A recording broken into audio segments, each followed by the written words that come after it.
Before I begin, can I just tell you that church will be open Sunday the 5th, that is probably today, between 9 and 12 for private prayer. We will be open next Sunday, I hope, for services, although I'm not sure what times they will be. You'll have to just have a look on the board outside church, but we're open for private prayer, thank goodness, this Sunday between 9 and 12. And just remember that services, everything will be very, very different to what they were before for some time into the future. I am the vine, you are the branches. Whoever remains in me and I in him will bear much fruit, for you can do nothing without me.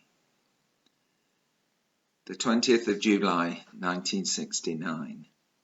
That day, 50 years ago, was a day perhaps the only one in the entire history of our planet when the whole world stopped what it was doing to look up into the sky and to try and imagine for themselves what was happening up there, all those miles away. The whole world stopped and held its breath as Neil Armstrong announced, "Houston, Tranquility Base here, the Eagle has landed." And then some hours later, as he first placed his feet on the surface of the moon, declaring, "That's one small step for a man, one giant leap for mankind." On that day, 50 years ago, the people of the whole world were truly united by the achievements of human beings, united because of what we as a race had been able to achieve. Over the years, I've become much more aware of just what a feat it was to get Armstrong, Buzz Aldrin, and Michael Collins up there in space to complete perhaps the most audacious act of human exploration ever undertaken. I became fascinated by something which I never really knew until last year, which is that Holy Communion was celebrated on the moon. The story behind this act of worship is really something very special. Buzz Aldrin had told NASA that he wished to take Holy Communion aboard the Eagle lunar lander when it first settled on the moon. NASA wasn't keen.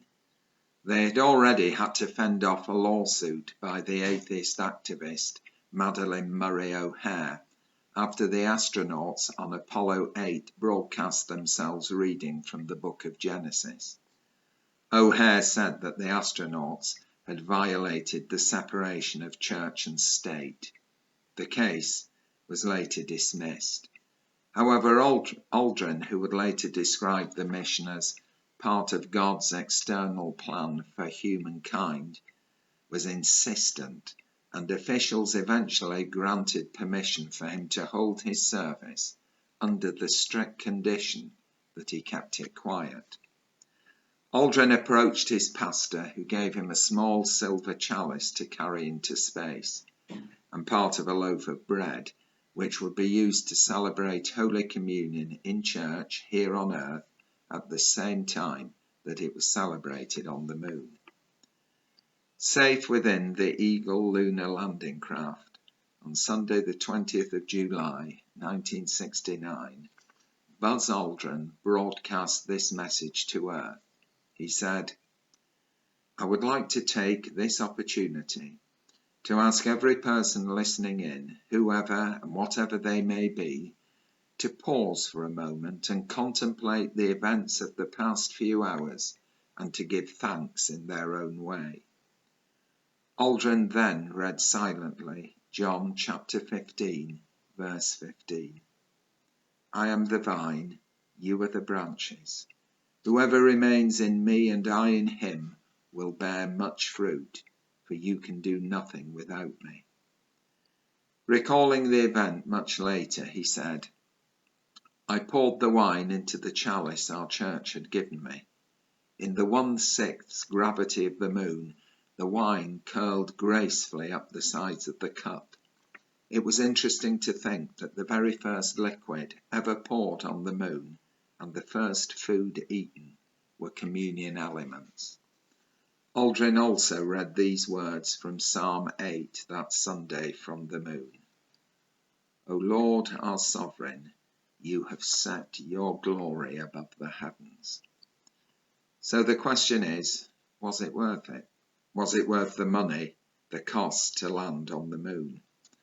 I would guess that people would be divided in their answers. Here are some figures, all adjusted to reflect what it would cost today. The 12 years of the Apollo missions cost $152 billion. Since 9/11, the USA has spent $3.6 trillion in fighting wars which have left approximately 500,000 people dead. The Apollo mission left 3 men dead. The Apollo moon missions advanced technology and so enabled, it can be argued, better research in medicine, engineering and technology in ways we don't really realise or even recognise.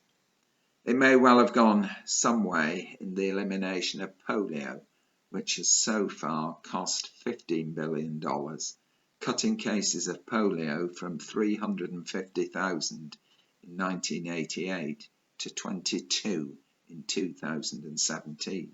It needs another $4 billion to eliminate it fully. Nobody would surely quibble at this cost. So what next?